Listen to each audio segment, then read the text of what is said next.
माजलगाव धरणाविषयी एक महत्त्वाची अपडेट जी आहे ती आज समोर येत आहे। या अपडेटनुसार माजलगाव धरण जे आहे ते आता किती टक्के भरलेलं आहे आणि ह्या धरणामध्ये जायकवाडीच्या धरणातून कशा पद्धतीने पाण्याची आवक जी आहे ती सध्या सुरू आहे या विषयीची सविस्तर माहिती आपण यापुढील व्हिडिओच्या माध्यमातून घेऊया। तर नमस्कार मंडळी, आज 19 ऑगस्टच्या ताज्या आकडेवारीनुसार माजलगाव धरण जे आहे त्या धरणामध्ये जायकवाडीच्या धरणातून उजव्या कालव्यामार्फत गेल्या 15 दिवसापासून पाण्याची आवक जी आहे ती सुरू आहे।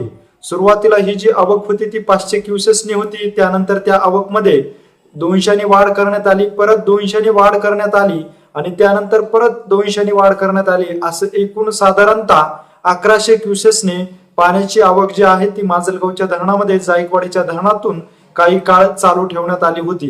परंतु जायकवाडीचं धरण जे आहे ते 90% अधिक क्षमतेने भरल्यामुळे जायकवाडीच्या धरणातून 1300 क्युसेसने पाण्याची आवक जी आहे ती माजलगावच्या धरणामध्ये सध्या कायम ठेवलेली आहे। परंतु माजलगाव धरणामध्ये ज्यावेळेस पाणी येत आहे त्यावेळेस या आवकमध्ये खूप मोठी घट होत असल्यामुळे माजलगावच्या धरणाची टक्केवारी वाढताना विलंब होत आहे। केवळ आणि केवळ गेल्या 15 दिवसामध्ये माजलगाव धरण जे आहे ते अवघ्या 6% त्या धरणामध्ये पाण्याच्या टक्केवारीमध्ये वाढ झाल्याचं आपल्याला आलेल्या आकडेवारीमधून पाहण्यास मिळत आहे। आजच्या आकडेवारीनुसार माजलगाव धरण जे आहे ते 22.07% इतकं भरलेलं आहे। ह्या धरणामध्ये उपयुक्त पाणी साठा जर पाहिला तर 67.70 दलघमी इतका झालेला आहे। कारण माजलगावच्या धरणामध्ये आता पाणलोट क्षेत्रातून येणारी पाण्याच्या आवकमध्ये सध्याही सुरुवात झालेली नाही, कारण त्या क्षेत्रामध्ये अद्यापही जोरदार पाऊस न झाल्यामुळे त्या ठिकाणाहून येणारी पाण्याची आवक ही कसलीही चालू नसल्याचं या आकडेवारीमध्ये सांगण्यात आलेलं आहे।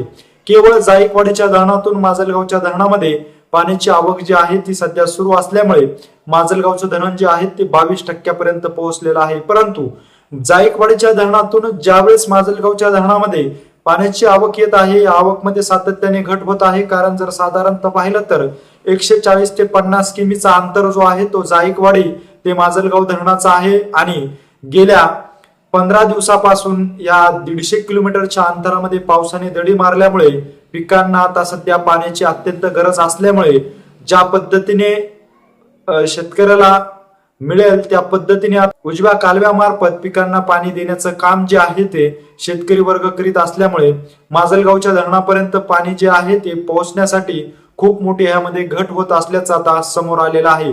सध्या माजलगावच्या धरणामध्ये जायकवाडीतून 1300 क्युसेसने जरी विसर्ग होत असला तरी मात्र शेवटपर्यंत माजलगाव धरणामध्ये केवळ 500 क्युसेसनेच हे पाणी येत आहे आणि हा जो उजवा कालवा आहे या उजव्या कालव्यामधून टप्प्याटप्प्याने पाण्याचा विसर्ग जो आहे तो माजलगाव धरणापर्यंत येत आहे आणि आता उजव्या कालव्यातून अनेक शेतकरी आपल्या पिकासाठी पाणी देखील देत आहेत। याचबरोबर आता उजव्या कालव्याला काही पद्धतीने वितरका जोडलेल्या आहेत, ह्या वितरकेमार्फत शेती पिकांना पाणी देण्यात यावे अशी देखील मागणी आता शेतकरी वर्गातून केली जात आहे। या मागणीकडे आता पाटबंधारे विभाग कशा पद्धतीने लक्ष देऊन सर्व शेतकऱ्यांना शेती पिकासाठी पाणी सोडले जाते याकडे देखील सर्व शेतकऱ्यांचं लक्ष लागलेलं आहे।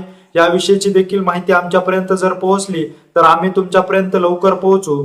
माजलगाव धरण व जायकवाडी धरणाविषयीची सातत्याने जर माहिती तुम्हाला जाणून घ्यायची असेल आणि तुम्ही अजूनही आमच्या पेजला आणि आमच्या चॅनलला जर सबस्क्राईब केलं नसेल तर नक्की सबस्क्राईब करा आणि माहिती जर आवडली असेल तर जास्तीत जास्त शेअर करा। धन्यवाद।